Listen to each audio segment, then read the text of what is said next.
Hello बच्चों, पिछले class में हम लोग बैलेंस ऑफ पेमेंट या भुगतान शेष के खाते के बारे में पढ़ रहे थे एवं उसमें आने वाले घटकों के बारे में हमने चर्चा की। आज मैंने एक चित्र इस वीडियो में शेयर किया है जिसमें भुगतान शेष के अकाउंट का लेखा जोखा है, जिसमें हम देखते हैं कि यहाँ पर 3 तरह का अकाउंट दिख रहा है और चौथा हम अगला वीडियो में आपको बताएंगे। पहला अकाउंट जो है जिसे हम लोग वस्तुओं एवं सेवाओं का खाता कहते हैं, जिसके अंतर्गत यह 2 भागों में बंटता है।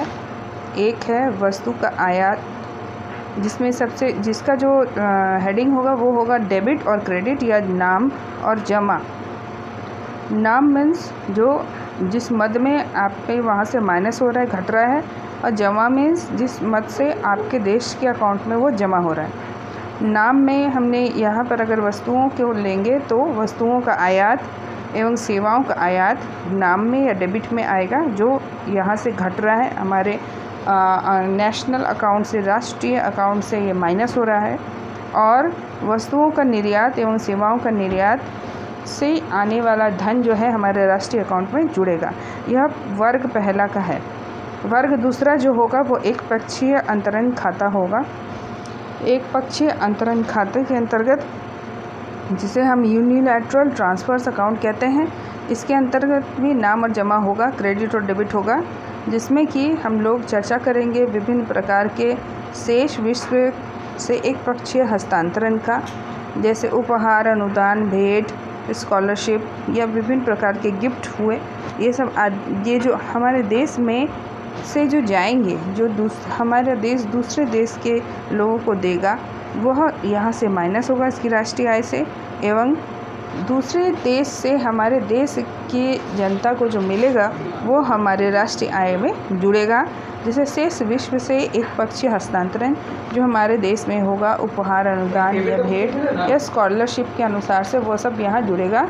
जिस प्रकार से यहाँ पर मान लीजिए कि कोई प्लेयर खेलता है और उसको कुछ प्राइज़ मिलता है तो वो हमारे राष्ट्रीय अकाउंट में जुड़ता है, और अगर उस देश का कोई प्लेयर हमारे देश में खेलता है और उसे हमारा देश प्राइज़ देता है तो यह पैसा उनके राष्ट्रीय अकाउंट में जुड़ता है। लेकिन इस प्रकार के जो हस्तांतरण होते हैं इसे हम एक पक्षीय हस्तांतरण में लिखते हैं। उसके बाद आया है आपका दीर्घकालीन पूंजी खाता।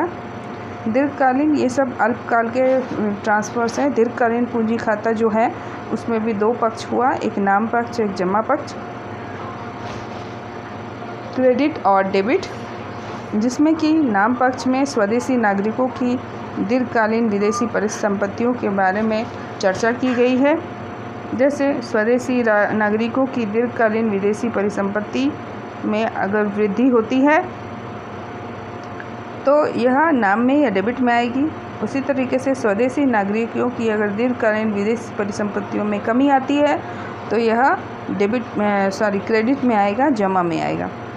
उसी प्रकार स्वदेशी नागरिकों तथा सरकार की दीर्घकालीन घरेलू परिसंपत्तियों में कमी आती है तो यह डेबिट में आएगा, और उसी प्रकार स्वदेशी नागरिक तथा सरकार की दीर्घकालीन घरेलू परिसंपत्ति में वृद्धि होती है तो वह क्रेडिट में आएगा।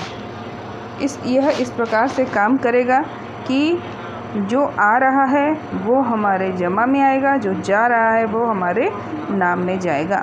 जिस भी मद से जा रहा हो, चाहे पूंजी के मद पे जा रहा हो, चाहे वस्तुओं के मद पे जा रहा हो, सेवाओं के मद पे जा रहा हो, या भेंट या उपहार के मद पे जा रहा हो, वो जमा में जाएगा, और अगर नाम में जाएगा, और अगर आ रहा है तो हम उसको जमा में रखेंगे। यह हुआ आपका 3 वर्ग वस्तुओं एवं सेवाओं का खाता का पहला वर्ग हुआ। दूसरा एक पक्षीय अंतरण खाता यूनिलैटरल ट्रांसफर, यह दूसरा वर्ग हुआ। और तीसरा वर्ग हुआ दीर्घकालीन पूंजी खाता, लॉन्ग टर्म क्रेडिट अकाउंट। उसी प्रकार से एक चौथा वर्ग होता है जिसे हम लोग कहते हैं अल्पकालीन निजी पूंजी खाता, जिसे हम short term private capital account भी कहते हैं।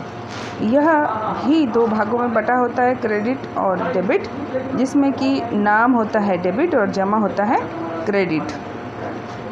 इसमें स्वदेशी नागरिकों की अल्पकालीन विदेशी परिसंपत्तियों में वृद्धि और देश की सरकार द्वारा विदेशों में स्थित अपनी अल्पकालीन सरकार परिसंपत्तियों में कमी, यह दो पक्ष हुआ। एक पक्ष हुआ स्वदेशी नागरिकों की अल्पकालीन विदेशी परिसंपत्तियों में वृद्धि, जिसे हम लोग डेबिट में लिखेंगे। इसका अर्थ हुआ यह हमारे देश की राष्ट्रीय आय से घटता है। स्वदेशी नागरिकों की अल्पकालीन विदेशी परिसंपत्तियों में वृद्धि। स्वदेशी नागरिक हैं लेकिन उनकी विदेशी परिसंपत्ति है।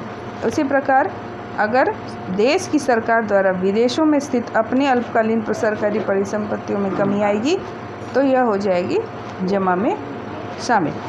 उसी प्रकार विदेशी सरकार द्वारा घरेलू अर्थव्यवस्था में स्थित जो अल्पकालीन सरकारी परिसंपत्तियों में कमी आएगी उसे हम नाम में या डेबिट में लिखेंगे, और विदेशी सरकार द्वारा घरेलू अर्थव्यवस्था में स्थित अल्पकालिक सरकारी परिसंपत्तियों में वृद्धि को हम लोग जमा में लिखेंगे या क्रेडिट में लिखेंगे। इस प्रकार इसके 4 मद हुए जो हम लोग पढ़े, वर्ग 1, वर्ग 2, वर्ग 3 और वर्ग 4। वर्ग 1 में हम लोग दृश्य और मूर्त चीज़ों को लिखते हैं। वर्ग 2 में हम लोग एक पक्षीय अंतरण या